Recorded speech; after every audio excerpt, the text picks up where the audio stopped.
Hey friends, I want to take you for an early morning garden tour.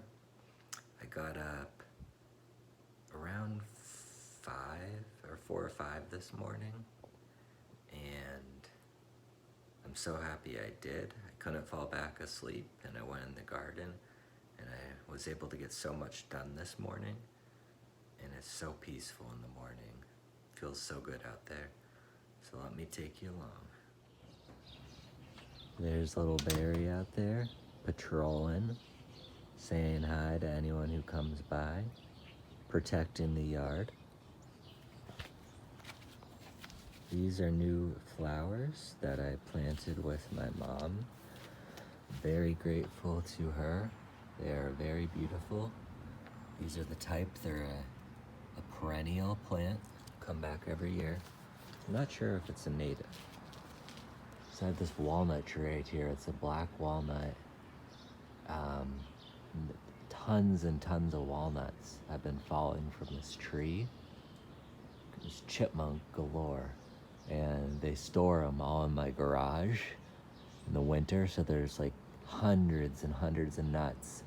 And we're actually looking in a bag of potting soil lately. And there was like 20 walnut trees growing in the bag. It was crazy. But I really want to learn how to harvest these walnuts because they're a great source of omega-3s and healthy fats. And I think it would be so cool if I could have my own walnut tree. I think you have to like dry them out in the sun, but I'll let you know how that goes.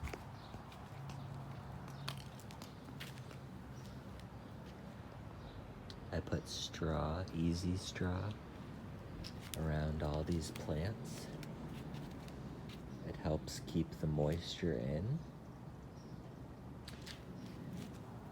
You have to water less, and you don't want your soil to dry out. It can get very sandy and dusty, and the plants are already getting healthier. Got my little lavender here. It smells amazing.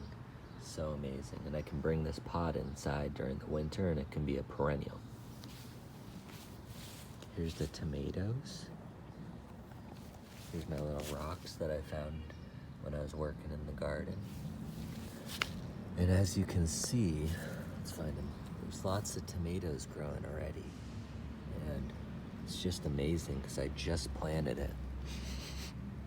It smells amazing. It's beautiful. Right there.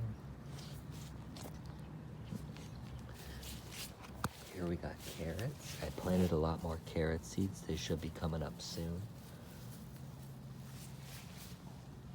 These ones are getting big. The soil was a little bit rocky, and carrots like very fine soil that they can easily push aside. So this was an experiment. I'm gonna see how it goes. You can actually eat the entire carrot plant along with many plants. This is edible part, and it's really cool. I'm still learning what you can do with it, but I want to maybe let some go to seed, some of these plants, so I can save the seeds and have them. Here's the Brussels sprouts. Starting to do a lot better as well. Here's jalapeno. My Nana said that jalapenos are an abundant plant, and it's already has 4 jalapenos hidden behind here. It's amazing. I mulched this whole area with a pine bark mulch. Put a little straw around the plants because I didn't want there to be any soil imbalances as the bark breaks down. So I cleared a little space and just put straw around the plants. 3 Suolong cucumber seedlings coming up. Yeah, lots of words. Here's the cucumber. This one's growing very well. Here's a tomato. I think it's called like kohlrabi squash. Anne gave me. There's the bell peppers. Suolong cucumber. The milkweed. There's actually a little rodent that dug holes underneath my tomato and that, so we'll see if they do well. Here's the squash, it's getting huge. The first flowers are forming, and so there'll be great fruit.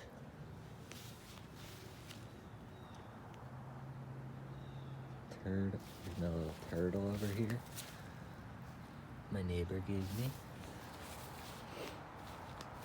Here's lettuce. You can just pick it. I heard the more you pick lettuce, the more it grows. I just can eat it right off the plant if you want.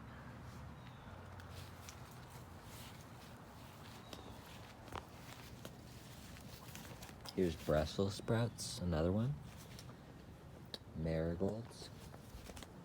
Look at this lettuce, isn't that beautiful purple color? Fun fact about marigolds, whenever you see dead buds, I've been picking them all, so there isn't any right now, but you pick them and it encourages new flower growth. If you leave them, a lot of energy still has to go into those dead buds and make seeds, but if you pick them, they keep blooming beautifully. Here's strawberries. I put some red rocks around the strawberries as decoys for the birds. What you doing, Barry? What you doing?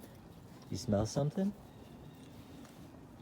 All these are gonna have beautiful orange flowers. Here's some natives flowers. There's the milkweeds back here. And the raspberries, look at these. This is one of the most exciting parts of the garden. Look at all these raspberries ripening. They're everywhere. They're hidden all throughout the bush. And I love raspberries because they are really low maintenance, even though I do take care of them. They don't require watering. They can go a week or more without watering sometimes. If there's a big drought, yes, you should water them. Or if it just hasn't rained in a while, you might want to water them just so they grow better. But look how amazing this is doing. It's so healthy. And once you see the ripe fruit, you want to pick it. You don't want to let it rot, because if you let it rot, it will attract insects that can be harmful to the plants. So you want to pick it all as it ripens. I'm going to do it right after this. Actually, I'm going to pick one now. Let's see. Which one looks the ripest? How about this one back here? Just pinch and pull. Look at that. Beautiful raspberry. Let's try it.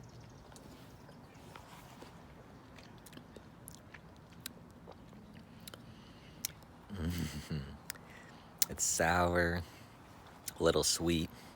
Love it. Amazing. Here's chives.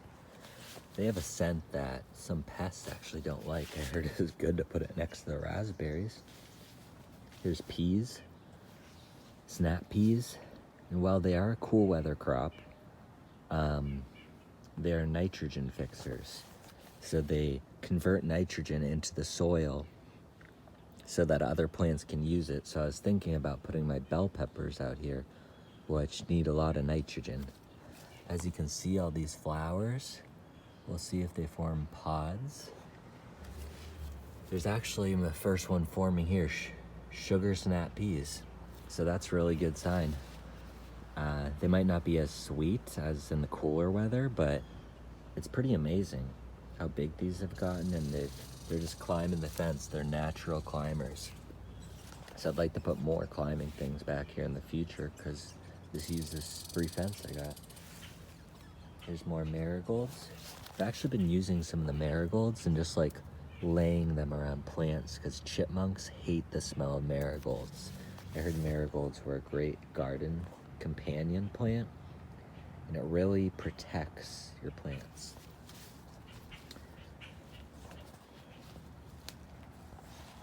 And so that's a wrap for today, but I just wanted to say it's just been such a joyful experience gardening. And I saw a dragonfly yesterday, a blue one, and I'll post a picture of that.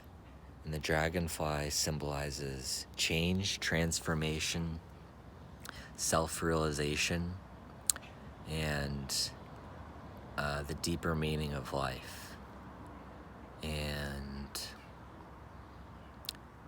I just thought that was really cool because I seek that. I seek that through meditation and through being in nature. I seek a deeper meaning behind things. And I thought that was really amazing. And they're so cool. I was watching a documentary on them, and it's so interesting. They're here before the dinosaurs. They eat mosquitoes. They are really beneficial pests that, not a pest, they're really beneficial to have in the garden. And yeah, it's really cool. And also I learned that dragonflies are very sensitive to air quality, at least some of them. And so if you see them around your yard, it means that the air quality is good there. And I found that really cool. It was just the coolest thing. It was blue with black stripes.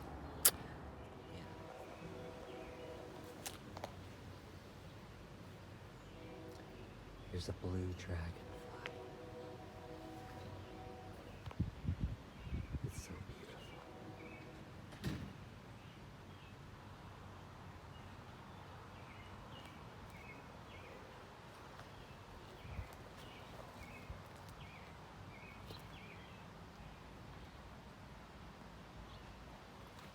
Oh yeah, I also planted this bee balm, these grasses. Another bee balm back here. It's a native perennial plant, meaning it's native to the area that I live in, and it'll come back year after year. And it's one that attracts a ton of pollinators. It's called bee balm.